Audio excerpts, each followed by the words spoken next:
Tonight, we've heard from the people who make America work, people who put their lives on the line to keep our country going. And since COVID-19 hit, they've taken one gut punch after another. And what has the COVID fallout done to our babies?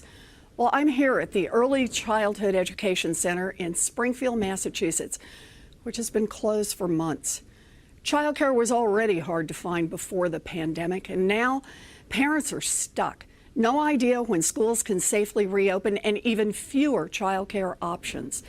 The devastation is enormous, and the way I see it, big problems demand big solutions.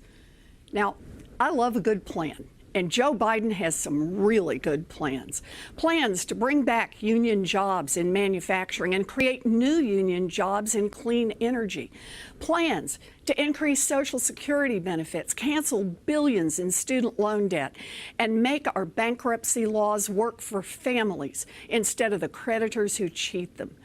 These plans reflect a central truth. Our economic system has been rigged to give bailouts to billionaires and kick dirt in the face of everyone else.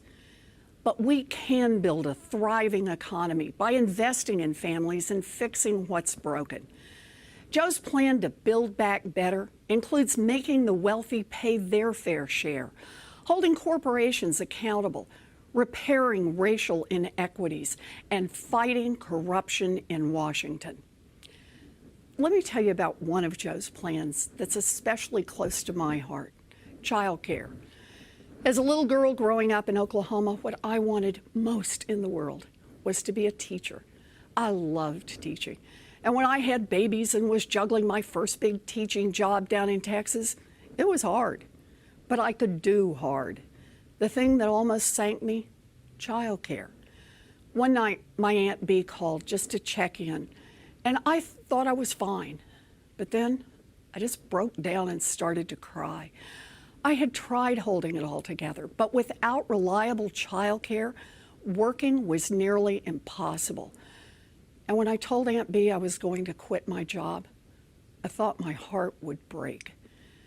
And then she said the words that changed my life: "I can't get there tomorrow, but I'll come on Thursday." And she arrived with 7 suitcases and a Pekingese named Buddy and stayed for 16 years. I get to be here tonight because of my Aunt Bee. I learned a fundamental truth: nobody makes it on their own. And yet, here we are, 2 generations of working parents later. And if you have a baby and don't have an Aunt Bee, you're on your own. And here's why that is wrong. We build infrastructure like roads and bridges and communication systems so that people can work. That infrastructure helps us all because it keeps our economy going. It's time to recognize that childcare is part of the basic infrastructure of this nation. It's infrastructure for families. Joe and Kamala will make high-quality childcare affordable for every family, make preschool universal, and raise the wages of every childcare worker. Now, that's just one plan, but it gives you an idea of how we get this country working for everyone. Donald Trump's ignorance and incompetence have always been a danger to our country. COVID-19 was Trump's biggest test. He failed miserably. Today, America has the most COVID deaths in the world and an economic collapse. And both crises are falling hardest on Black and brown families.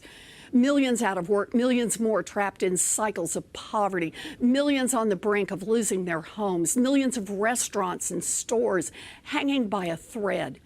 This crisis is bad, and it didn't have to be this way. This crisis is on Donald Trump and the Republicans who enable him.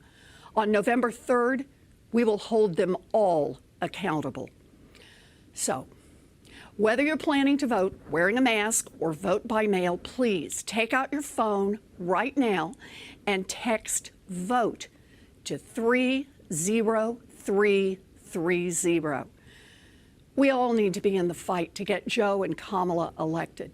And after November, we all need to stay in the fight to get big things done. We stay in this fight so that when our children and our grandchildren ask what we did during this dark chapter in our nation's history, we will be able to look them squarely in the eye and say, we organized, we persisted, and we changed America.